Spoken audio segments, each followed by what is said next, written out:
Stanford Football's over-under win total for the 2022 season is one game higher than it was going into 2021. It sits at 4.5. I'm taking the over. Let's go. Locked On Pac-12, your daily podcast on the Pac-12 Conference. It's the Locked On Podcast Network, your team every day.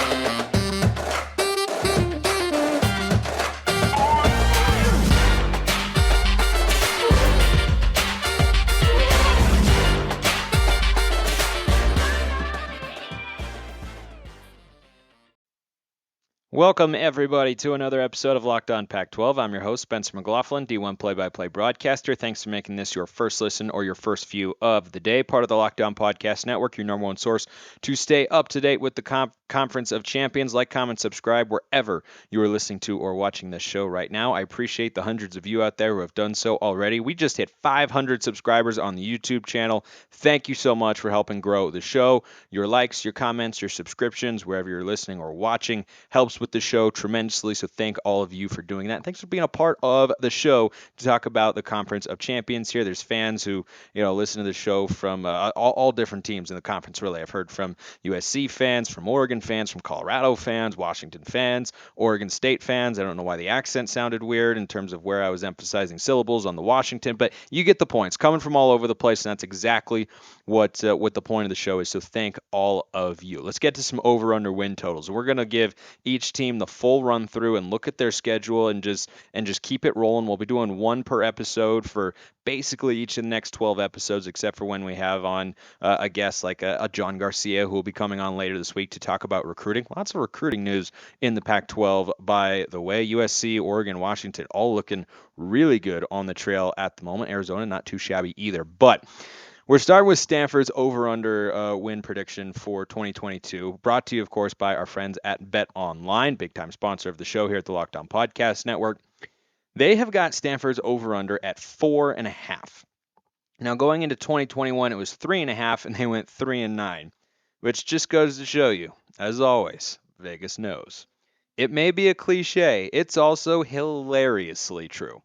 Because and that's the ultimate sweat right there. If you had bet the Stanford over under came down to the final week of the season, I mean that's good stuff. But let's go through Stanford's schedule and look at where they are and why I think that they will hit over 4.5 wins in the 2022 campaign. I think Stanford is poised for a bounce-back season as a program that has just not historically stayed down under David Shaw in the 12 seasons that he has been there so far. This past one was their worst. I think that's going to be more of an outlier than a continuing trend, but if I'm wrong about that and Stanford struggles mightily again in 2022, I think that seat underneath David Shaw will start to get pretty warm. I don't think it'll be hot like Herm Edwards is right now. I think he's probably got the hottest seat in the Pac-12 conference at the moment, but I do think it would start to increase in temperature, shall we say, if Stanford puts up another 3 or 4 win season and they go under this 4.5 win total. So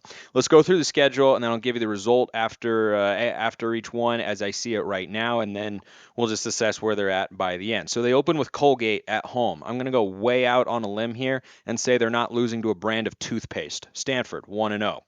Week 2, and Stanford is one of those Pac-12 schools, USC another, that always have early conference games compared to everybody else, and because it's because they play Notre Dame, and I don't remember if Cal's got that this year because I know they play Notre Dame as well. So when you have that on the schedule, and Stanford also plays BYU to round out the year, you just kind of have weird places for a conference slate. So you could see that as an advantage or a disadvantage. I think it's a mild disadvantage that you don't get as many non-conference games, which, if you have three, which is pretty standard, oftentimes that could be 2 chances to kind of work out the kinks in your team, and then maybe one of them is a little bit more of a challenge and chance to prove yourself before you start playing Pac-12 opponents. But Stanford will be 1-0, barring a pretty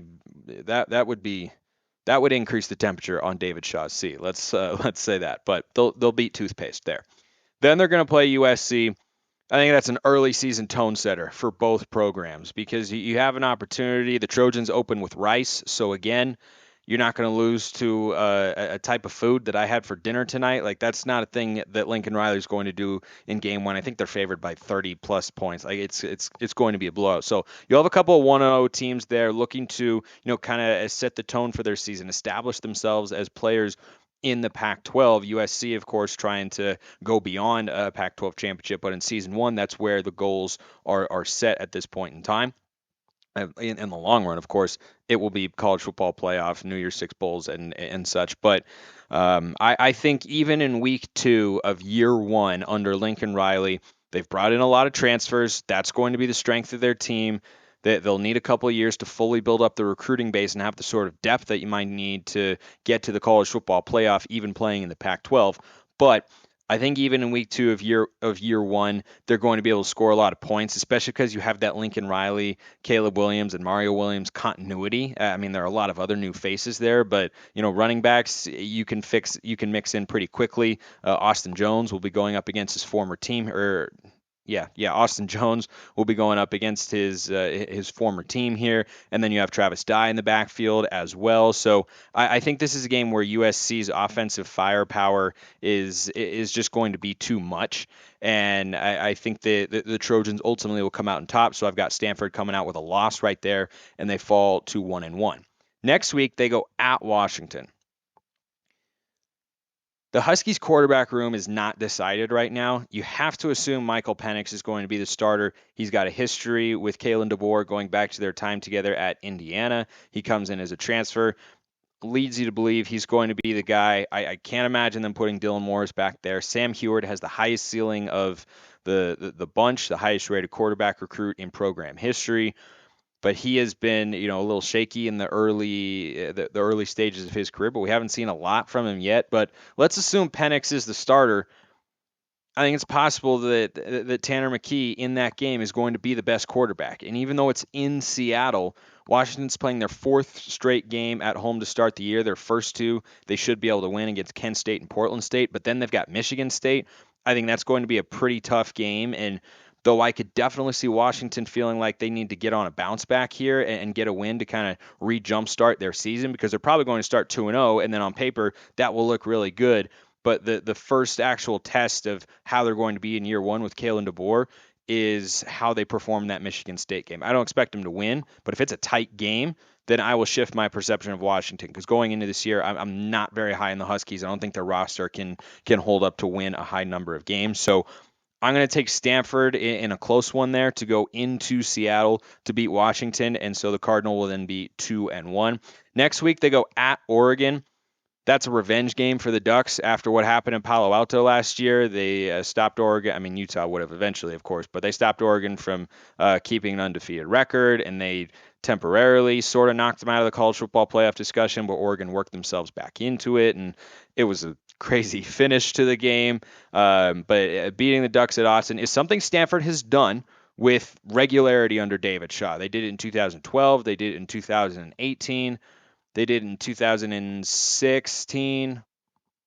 Yeah, that sounds right. So it's not as if they can't do it, but I think for a lot of Oregon players on that roster who were down in Palo Alto last year for that game, that's going to be a revenge game, and beating Oregon at home I think is going to be pretty tough. So I'll take Oregon there. Kind of a chalk pick, but I can't see Oregon losing that game, so I think that'll drop Stanford to 2-2. So a 500 start is not bad. How will the rest of it play out? I'll tell you after I remind you this episode brought to you by Rock Auto. With the ever-increasing numbers of makes and models, it's now imposible, as they say in Spanish, for your local chain auto parts store to stock all the parts you need. Why endure pointless or intimidating questioning when you could just save time and money using Rock Auto, a family business serving do-it-yourselfers for over 20 years. Their prices are reliably low for every customer. Go explore their easy-to-use website today to find the solution to your auto part needs. Go to rockauto.com right now, see all the parts available for your car or truck. Right, Locked On in their How Did You Hear About Us box so they know we sent you. Amazing selection, reliably low prices. All the parts your car will ever need. rockauto.com. Little slur there, reliably. I promise I have not been drinking tonight. Don't worry. So, next game up for Stanford is Oregon State at home, and then they go at Notre Dame, and then they're Arizona State at home. I mentioned the next 3 in a row because I'll get to the bread of that sandwich of games, but the one in the middle I don't see Stanford going to Notre Dame and winning, even though I anticipate them to be better than they were last year and to have a little bit of a bounce back season. I think their schedule here is pretty tough. I mean, getting USC at home is at least an advantage. Stanford did beat the Trojans last year. That started the downward spiral of the Clay Helton era in Los Angeles, but I don't see them being able to go to Notre Dame against a team that very nearly won a New Year's Six Bowl a season ago, and their only loss was to a playoff team in Cincinnati. You can think what you want of Cincinnati, but they were a playoff team nevertheless. I don't think they're going to be at that level, even though I expect them to be better than 3-9. I don't see them going to win that game, so I think that's a loss, and that puts them at 2-3. And then between Oregon State and Arizona State, you've got two games at home against two teams that are kind of going in different directions in terms of the overall status of their football programs. I think you've got Oregon State trending up, and I think you've got Arizona State trending down. The caveat there is that Oregon State is coming from the very, very bottom and working their way up. And Arizona State, they're not coming down from the very top, but they're consistently a 7, 8, 9 win program under Herm Edwards since he has been there. The recruiting has fallen off massively. There's been a mass exodus from the program via the transfer portal. They've added a lot of transfers to kind of cover themselves in that sense. But I think both of those games, Oregon State and Arizona State at home, are coin flips. Because though I think Stanford will be better, I don't know if they're all the way there, and I need to see how Tanner McKee develops from some promise that he showed a season ago. But I expect them to split. I don't have a strong feeling one way or the other. Arizona State does have Emory Jones, a quarterback who's won games at the Power 5 level before. I don't have a huge gut feeling about one where if I had to take if you really wanted me to pick, I'd say they beat Arizona State and they lose to Oregon State because I like the Beavs this year to be a 7-8 win team. I think that's one they could get done. But so nevertheless, they're 3-4. I've got Stanford 3-4 through 7 games. Then they go at UCLA, another team like USC, their LA counterpart, that have done a great job in the transfer portal. They've added a lot of guys who are going to play right away. A lot of those players on the defensive side of the ball, a DB from Wyoming, the twin brothers from North Texas to play on the defensive end slots. They added a couple players from Oregon who were good-looking recruits when they came out of high school, and Jalen Davies and Jalen Jeffers as well. So I think UCLA's just got a better overall roster there, even though Stanford's 2022 recruiting class was pretty darn good. Number 19th in the composite rating and 27th overall when you factor in the transfer portal, which Stanford can't really use at all because it's just not something that their program really allows for because they have strict academic standards and they're looking for a certain kind of guy that they tend to find at the high school ranks. And it works for them, but I wonder if that's going to be a disadvantage going forward, something I've mentioned here on the show, but it will be something to monitor in the coming years as well. So I'll take DTR and Zach Charbonnet and the weapons that they've got and the transfers UCLA is bringing in to win that at home. It's not a huge home field advantage at the Rose Bowl for UCLA, but it's still easier to play in your home stadium than it is to travel. Even though it's not a particularly long trip, it still plays a factor, and Vegas spread lines always indicate that, even if it's not known for having a ruckus crowd like a Utah, Washington, or an Oregon or a USC when the Coliseum is packed. So I'll take UCLA there. Stanford drops. That game goes to 3-5. Then they play Washington State. I think it's big to get Wazoo at home here, and the Cougars are an interesting team. I could see them taking a massive step back from last year, but I could also see them being right around where they were a season ago. I don't know about a huge leap forward. I think Cam Ward might need a year at the Power 5 level to fully realize his potential as a quarterback. But overall, I like what Washington State did last year and what they could potentially do this year, but I don't see them taking a leap to being an 8-9 or maybe 10-win team. I could maybe see them winning 8, but I think they're going to be close to that 6-7 range. And I think it's big here to get Washington State, from Stanford's perspective, to get Washington State at home and Washington on the road. Even though Husky fans are going to give UW a much bigger home field advantage than Cougar fans will up in Pullman, they can be rowdy, but if you're talking loudness of the two stadiums and just overall venues that cater more to a home team, Seattle is a much stronger place in that respect than Pullman is. But I think in that game against Washington State, it feels like a game where David Shaw is just going to find a way to win. They'll grind it out, and maybe it'll be a late stop or a late turnover or a late third or fourth down conversion that the offense picks up behind, those big boys on the offensive line. I think Stanford slows this pace down, tries to limit the air raid attack with Cam Ward. And by the way, Washington State has been known for that over the years, and they are going to have that sort of philosophy once again offensively. But you also have to factor in that they're a little bit more of a defensive team with Jake Dickert than we're accustomed to, and though they are capable of scoring plenty of points, it's not a team anymore where they feel like they have to score 50 to win. They're okay scoring 27 and winning the game 27-21. So in that sort of battle, I'll take Stanford in that sense, and they're at home, so I think they win that game. The Cardinal do and get to 4-5. And then go at Utah. That's a pretty easy loss. I mean, winning at Utah and at Oregon and at USC, that's going to be really tough for anybody this year. I bet between those three programs, you have at most two home losses. I think at most you're going to have two. You probably have two, maybe three, but those home field advantages are no joke. Utah fans are rowdy as can be. USC, just from a sheer volume standpoint, can put the most people into their stadium, and the hype around Lincoln Riley and what they can become once again is going to be very real. And I think Trojan fans will buy into that, especially if they win early in the season. They look the way that we expect them to. And then Oregon at Autzen lost only one time in the Mario Cristobal era to David Shaw and Stanford in 2018. Again, a wild, wacky. Oregon and Stanford play some wacky games over the years, but Ducks are really tough to beat at Autzen Stadium because those fans also are very, very loud. I think those are probably your three best home field advantages in the conference. You got to put Washington in there as well, but I think those three, it's tough to do. So I think Stanford goes at Utah and loses, and that drops them down to 4-6. And on Utah, I think they're going to be quite good.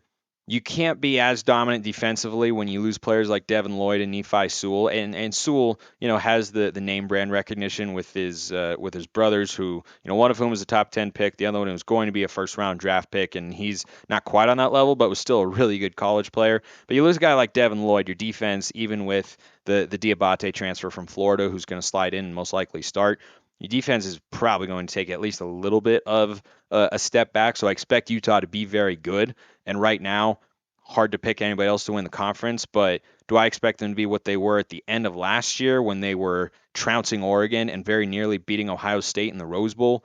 Not quite. And if Utah is healthy in that game, maybe they do win that Rose Bowl. That leaves two more games for the Cardinal, and I think they're both going to be wins. Their opponents, I will reveal after I tell you Bet Online, is your number one source for all your betting needs and sports info. They're bringing us these wonderful lines that give us a benchmark to look at season previews. You can find all the latest sports developments, league reviews, and news, including this year's NHL playoffs and Major League Baseball. Go Mariners.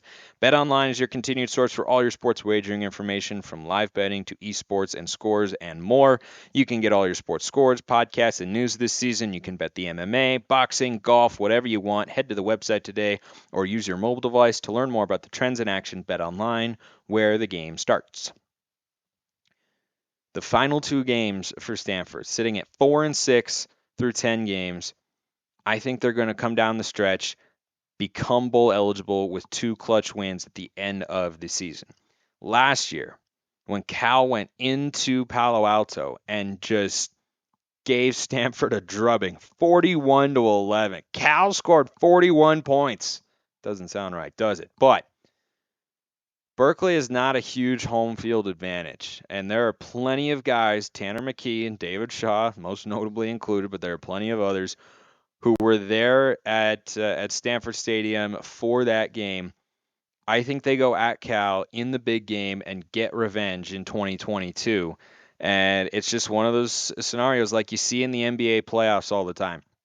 A team, beats their opponent on the road, maybe in like a game 5 or game 6, and you think, oh, they're going to go back home and hold serve. Just a feel I've got. I think Stanford goes in there, gets the win, and then comes into the final week of the regular season trying to get back to a bowl game. They'll be 5-6, and they get BYU at home. That's a lot on the line at home for a team that is trying to rebuild back to where they were 6-7 years ago and be a perennial Pac-12 contender, a team that's won multiple Pac-12 championships and won a couple Rose Bowls with this guy named David Shaw as their head coach.